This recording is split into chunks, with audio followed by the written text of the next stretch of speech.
Pues después de esta cumbre es cierto que hubo un comunicado conjunto del que se hablaba en las últimas horas, un comunicado del que se decía sería bastante escueto y en realidad lo fue porque no tiene más de 5 párrafos. Sin embargo, allí los aliados, los 32 países aliados de la OTAN trataron de demostrar que había unidad. De hecho, esa palabra está inscrita allí en ese texto que nos fue comunicado. Y sobre todo también hablan de esa unidad cuando se trata del artículo 5, que es la piedra angular de esta alianza, es decir, de la defensa conjunta. Si un país es atacado, los demás vendrán en su ayuda. Y era además un artículo que había sido puesto en tela de juicio en los últimos días o en las últimas horas por el presidente de Estados Unidos, Donald Trump, diciendo que era algo que podía definirse de muchas maneras. Sin embargo, no fue caso de esto y también pues otro de los puntos importantes es precisamente ese avance que consideró también el presidente Emmanuel Macron de que finalmente los europeos y los demás aliados que forman parte de esta OTAN pues hayan decidido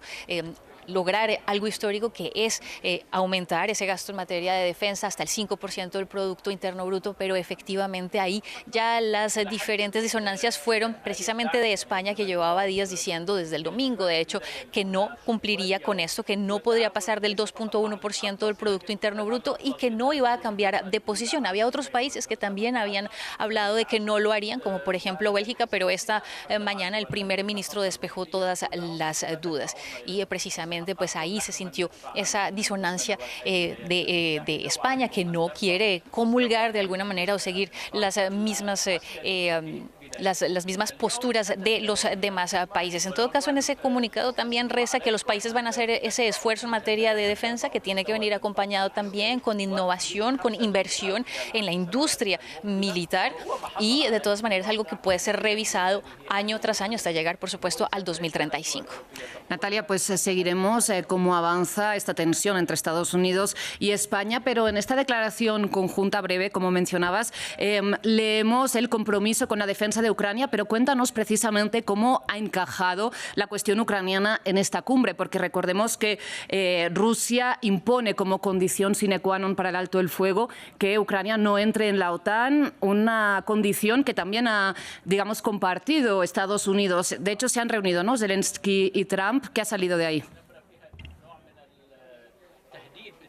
Así es, una reunión muy esperada y que solamente fue confirmada, de hecho, cuando comenzó a tener lugar aquí en La Haya, después de que terminara ya esa plenaria de los jefes de Estado y de Gobierno, a la cual no fue convidado el presidente Volodymyr Zelensky. Ucrania, que esta vez no tuvo tanto protagonismo como lo pudo haber tenido el año pasado, pero de todas maneras Zelensky estaba presente aquí, pudo entrevistarse con los diferentes líderes europeos, especialmente Emmanuel Macron, también con Ursula von der Leyen, incluso con el secretario general de la OTAN, por supuesto, Mark Rutte, pero había muchas preguntas y expectativas acerca de esa nueva reunión entre el mandatario ucraniano y el mandatario estadounidense, sobre todo porque nos quedaba ese recuerdo de esa reunión tan tensionante allí en la Casa Blanca hace unos meses. En todo caso, una reunión que según Volodymyr Zelensky fue bastante productiva, que fue amplia, que fue bastante larga, en la que pudieron discutir de varios temas, entre ellos cómo llegar o trabajar en pro de un alto al fuego, algo que por ahora Rusia pues no ha querido hacer, a pesar de que Ucrania ha mostrado en todo caso voluntad